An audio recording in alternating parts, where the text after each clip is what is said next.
Welcome back to my channel. দেখো আজকে নতুন ধরনের একটা রেসিপি নিয়ে চলে এসেছি।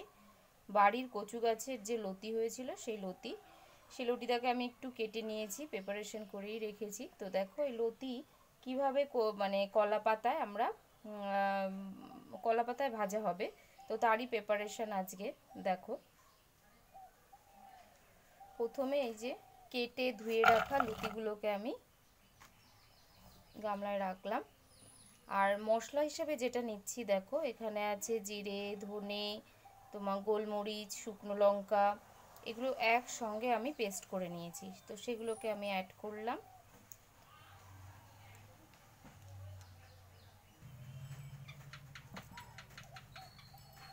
তার সঙ্গে আমি সর্ষের তেলটা পরিমাণ মতন একটু বেশি ধরে দেব, যেহেতু পাতায় হবে, অল্প দিলে হবে না, একটু বেশি দেব। আর পরিমাণ মতন লবণ আর হচ্ছে হলুদ,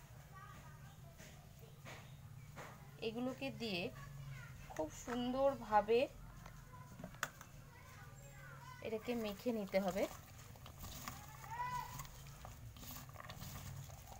অনেকক্ষণ ধরে এটাকে সুন্দরভাবে মেখে নিতে হবে।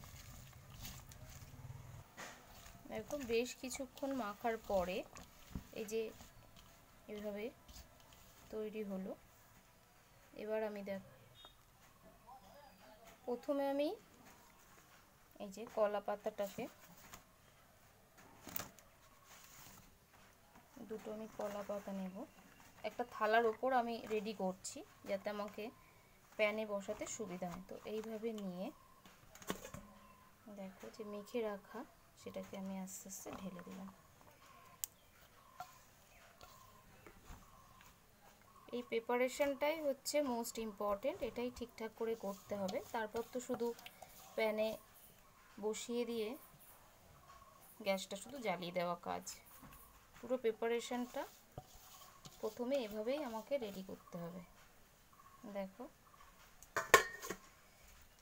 এটাকে একটু গুছিয়ে জাস্ট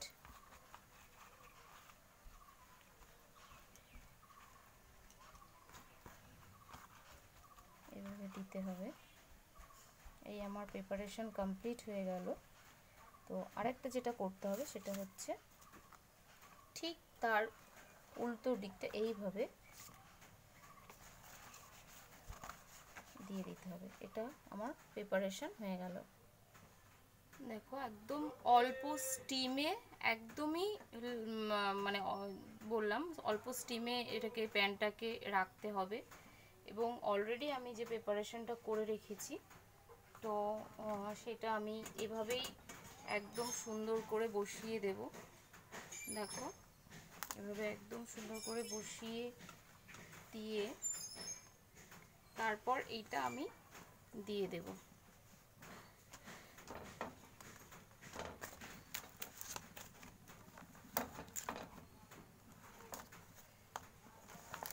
দেখো ধীরে ধীরে হবে।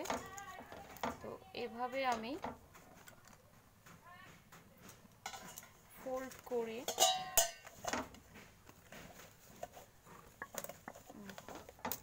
আমি একটু চেপে বসিয়ে দেব।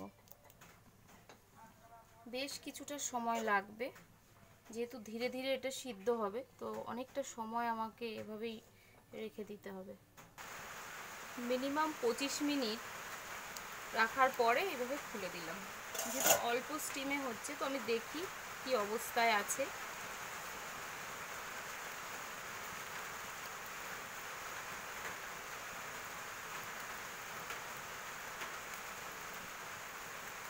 দেখো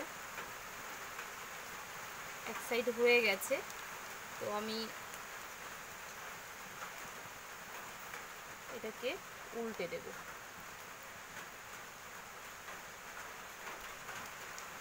আমি একটা থালার সাহায্য নেব, এটা এইভাবে উল্টে দিলাম। দেখো উল্টো দিকে উল্টে দিলে পেছনের পিঠটা উপরে আসলো, আর যেটা থাকলো সেটাই থালার সাহায্যেই আবার এই প্যানের উপর বসিয়ে দেব। তাহলে 5 থেকে সহজভাবে হয়ে গেল। এবার দেখি আমাদের এদিকে কি অবস্থায় আছে।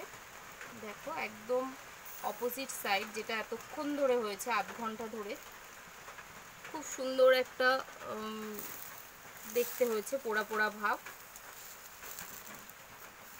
দেখো এটাকেও আমি সেম ভাবে, যেভাবে আগেরটা করেছিলাম তো সেভাবেই এই দেখো এই যে ফোল্ড করে দিচ্ছি চারিদিক থেকে। দেখো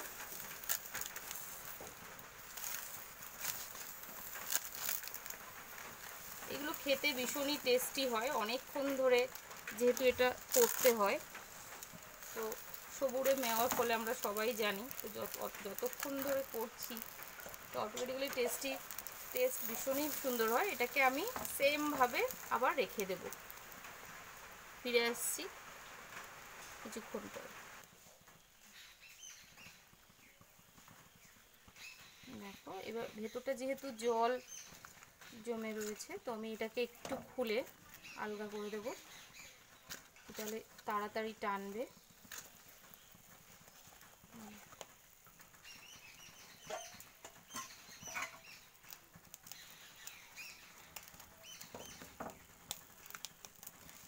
এবার বেশ কিছুক্ষণ ধরে এটাকে একটু এভাবেই রেখে দিতে হবে টানানো।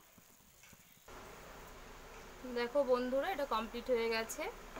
আর এই ছিল আজকে কচুরলতি পাতায় ভাজা। তো যারা আমার চ্যানেলটিকে এখনও সাবস্ক্রাইব করোনি, প্লিজ তারা সাবস্ক্রাইব করে নিও। আর যদি মনে হয় যে এভাবে করে খাবে, দেখবে ভীষণ টেস্টি। দেখো দেখো বন্ধুরা, আপকামিং আমার অনেক ভিডিও আসতে চলেছে, তখন আরও নতুন নতুন রেসিপি দেখতে পারবে। তো আজকে এই ছিল।